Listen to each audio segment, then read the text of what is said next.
Hey, amazing people. It's Tuesday. And I'm back and I'm still in the Divine Law of Compensation on Work, Money, and Miracles by Mary Ann Williamson. I am Tracy Lene and we are in the chapter 10, Positivity. Here we go. I once attended a business meeting with a group of people trying to get a new project off the ground. The conversation centered on money. Where were they going to get the money? How would they raise the money to fund the project? How could they get people to invest? Sitting with the group, I kept thinking how much hidden gold was right there at that conference table. The gold was simply not mined. In fact, no one seemed to realize it was even there. Every person at the table carried within them priceless treasures in the forms of ideas and creativity. How do I know this? Because as children of God, we all do. You are priceless. You are a well of possibilities. Everything inside of you could earn you a gazillion dollars. It really could. You could be a gazillionaire with all of the wealth that is inside of you. The problem is we don't mind that wealth. We allow other people to tell us what we should be doing, what we shouldn't be doing, how old we should act, how young we should act. All of those things get in the way. Modern civilization hasn't scratched the surface of truly liberating our human potential because an overly secular worldview doesn't recognize the deepest human potential. As a consequence, we continue to project onto external sources money and what it can buy. The idolatrous notion that we need those sources in order to create success. In fact, it is the other way around. It's when we open the doors to true success, sharing our passion and ideas in service to a higher good, each person invited to express his or her unique contribution to the whole. That and any material means necessary to support the work that will miraculously be brought forward by a self-organizing universe. Once the energy is potent enough, the business deal will arrive by itself.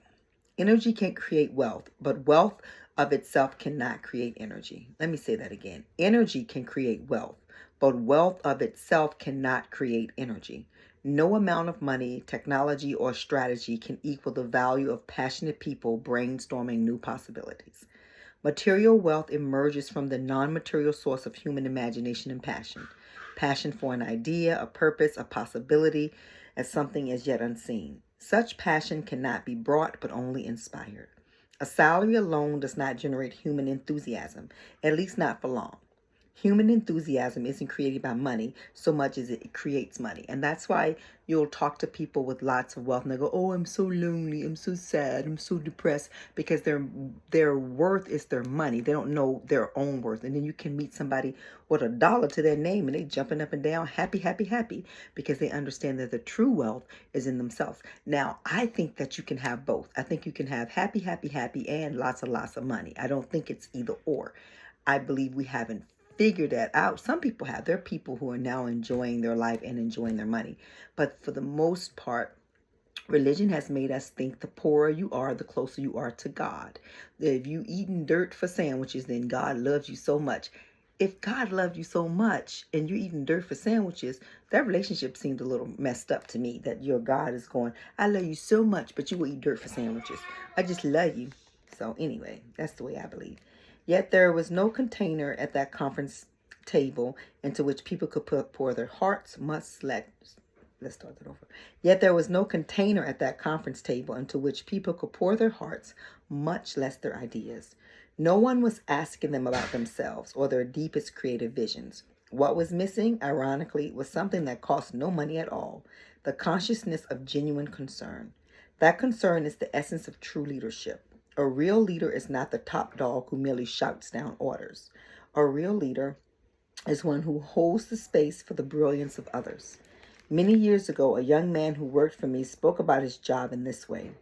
We're over there across the street making the audio tapes, and no one ever comes over to ask us how we are or even notice we exist.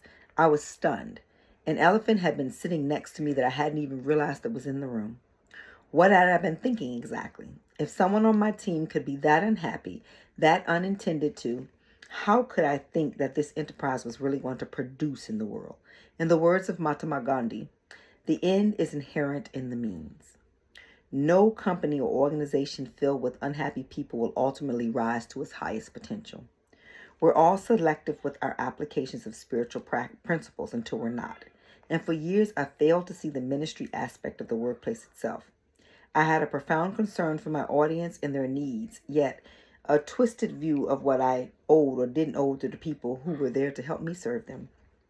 Our workplace can be the ego's lair or the spirit's sanctuary. It can be an easy home for attitudes of disrespect, entitlement, arrogance, laziness, exploitation, disloyalty, and greed. But the workplace can also be a beautiful home for the most positive energies, should we proactively choose to express them. Our egos are more vigilant in monitoring the sins of others than in identifying our own. See, that's that whole worry about the beam in your eye. And don't look at the beam in the other person's eye, look at the mote in yours. We're so busy concerned about what somebody else is doing wrong that we're not looking at, well, what are we doing wrong? We're quick to point out where we think others are making mistakes and sometimes slow to look at our own. That's one thing I do love about myself. And there are people like me, and sometimes we go all the way to the other extreme, where we're so busy beating ourselves up for every little minor mistake that we let people around us get away with everything. We justify bad behavior from other people, but we wouldn't dare tolerate that same behavior from ourselves. That's a whole nother person that needs some help. And that was me for a long time. I would justify the poor behavior of the people around me and allow them to get away with things that I would never let myself get away with. Until one day the light bulb went off and I said, I don't deserve to be treated like this, and I don't treat people like this, and I would never treat myself like this or treat somebody else like this, so I'm not going to accept this anymore. So I definitely was wondering, you may be that type of person too. You're so busy making sure that you don't have no motes in your own eye, that you're not looking at the beams in the other people's eyes. You're not looking at what they're doing because you're fixing yourself. And that's a good thing, but you got to find that balance. The employer finds it easier to blame the employee. The employee finds it easier to blame the employer. The seeker, on the other hand, seeks no blame at all, but simply understanding and transformation. And no, I am not perfect, but I am brave. I am not a perfect person where I do nothing wrong, but I am brave enough to look at my faults and make changes.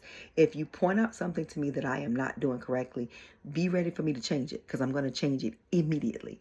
And I've done that before and had people go, well, Dad, you didn't have to do it that fast. You pointed it out. Time to change it. And sometimes people think that I'm being petty to change it right away.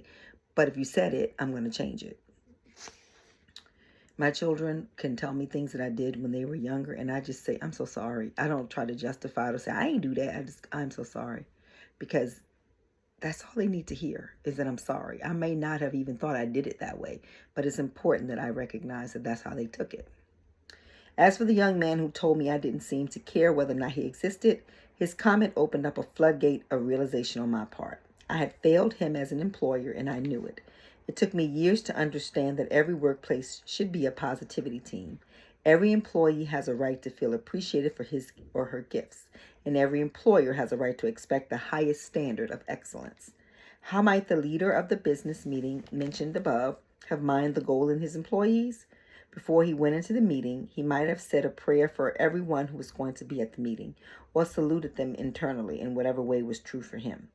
During the meeting, he could have looked at everyone in turn thinking, the love in me salutes the love in you. I try to do that with people in my mind. I'll say it out loud. But obviously, it wouldn't be appropriate to say such a thing aloud. I didn't know she was going to write that, but yeah, I don't say it out loud. No one would have known on a conscious level that anything at all occurred. But on an invisible, miraculous level, everyone at the table would have been lifted to a higher psychological and emotional alignment. Having been inwardly saluted, the group members would have felt invited to share their gifts. If you're interested in building a positivity team, let's start now. Write down on a piece of paper every person with whom you worked with in your past, employees, employers, co-workers, customers, agents, clients, and so forth. Closing your eyes, allow them to appear in your imagination like a queue of people waiting in line at a movie. For that is exactly what they were, except they weren't lining up to see a movie. They were lining up to be in the movie of your life. I knew she was going to say that. So take a moment and start thinking of the people in your life, from the person that you barely think about and you say, oh, I already think about them, but they came up, to the person you think about the most, and put them in queue, like she just said. And as you think of those individuals from your past, remember that every relationship is an assignment in which people are drawn together because they represent a maximal and mutual opportunity for soul growth. Whether you liked particular individuals or not is irrelevant. Whether they liked you or not is irrelevant. What is relevant is that you see now whatever lesson you might have failed to learn before, so that you will have no need to repeat it. Within the inner space of your mind, bow before every person standing in the line. Within your heart, bless, apologize, and forgive wherever necessary. This is a really good assignment to do, to sit and think on people and bless them and forgive them, or ask them to forgive you and apologize if it's necessary. And complete forgiveness is necessary if we're to attract and produce miracles. Thank each person for the blessing he or she gave you, even if the blessing was in the form of a lesson learned. This works. With each one, ask yourself, did I do my best? Could I have done better? Could I have acted differently? And then place each relationship in the hand of God. And with everyone, if you do not answer yes, you got more work to do. If you look at somebody and you said, did I do my best? You go, yes. Did you really do your best? Come on now. You know how I know you didn't do your best? Because you weren't at your best then. If you were at your best, then things would have been completely different for you in the way you saw the relationship. And it's okay. And I could be wrong. I'm not saying I'm right, because I could be wrong. Maybe you did do your best. I know I can look at myself and say, I didn't do my best at all my relationships. My ego sometimes jumped in and did its best. And so when my ego was doing its best, it means I wasn't doing my best, because my ego was doing its best to make sure I shanked you as hard as I could. Could I have acted differently? Yes. I could have divorced the ego and allowed my God mind to act. So I can say that. And then I put the relationship in the hands of God, because I ain't perfect, but I'm brave.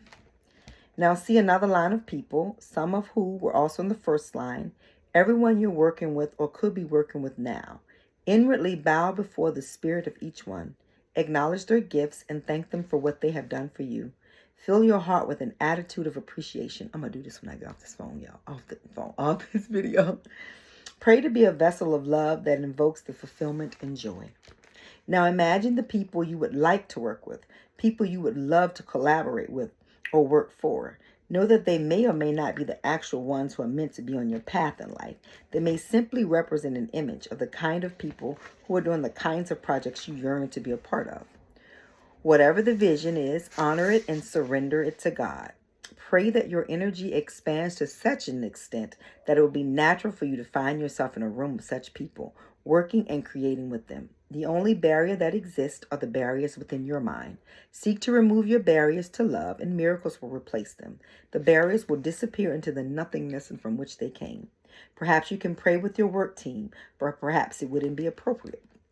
Either way, you can pray each day for the happiness and fulfillment of everyone you work with or wish to work with. Having done that, you would have done your part and miracles will follow. So I want to stop there and let's talk about that for a second and how we can make that happen tonight. You can take yourself tonight before you go to sleep and see the people you worked with in the past and line them up and do exactly what she just said. Forgive them. Ask them to forgive you. Release them into the hands of God.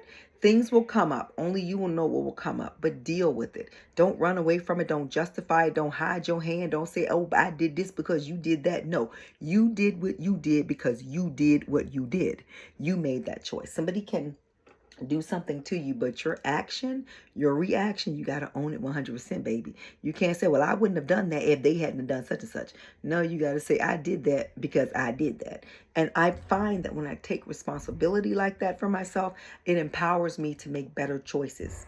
So my ego doesn't jump in the way and start doing things, because your ego, my God, your ego will have your butt wearing orange if you don't watch it. So let's do that. Let's do that even in our relationships with people that we need to forgive or let go of, people who may have hurt us, people we may have hurt. Remember, in every story, you have played both the villain and the hero. You have been the hero in somebody's story, and you have been the villain in somebody's story. And if you say, I've never been the villain in somebody's story, you're a villain in right now, and you just ain't aware of it. Anywho, have an amazing night. I will see you tomorrow for more of the Divine Law of Compensation. I would love it if you would like this video, if you would share it. And if you're new to my channel, what I do is I read books and add my commentary, and I'm going to keep doing it. I've already read The Game of Life and How to Play It, The 4 Agreements, The 5th Agreement, and now we're in the Divine Law of Compensation. Next book, not sure if it's going to be either something by James Allen or another book I have in mind. I just got to look at it and see if that's a book I want to tackle. So I'm not even going to mention the title of it. But thank you so very much. Have an amazing night. Thank you again and again and again.